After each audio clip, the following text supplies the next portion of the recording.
ភ្នែកគ្មានដំឡៃរស់ដើម្បីកំដរថ្ងៃស្អែកព្រោះតែស្មងបងពេកទៅខ្លាចបៃខ្លាចបងមានថ្មីបងប្រាំអូនថារៀមរាមិន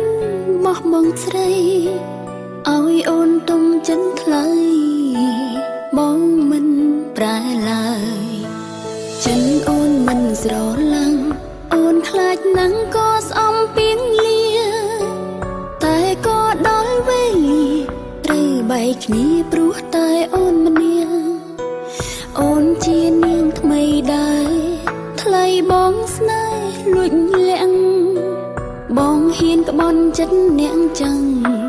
មកផ្ដាំងនឹងអូនមុនបែកប្រាំអូនបានតែមុនបែកប្រាំអូនផងថ្លៃ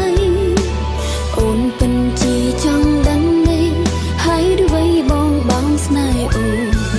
អ្នកខំគឺអូនមែនតែតើត្រូវបនទោសអ្នកណាព្រមពេលអូនស្គាល់រៀមរាស្នេហាបងពិនស្មង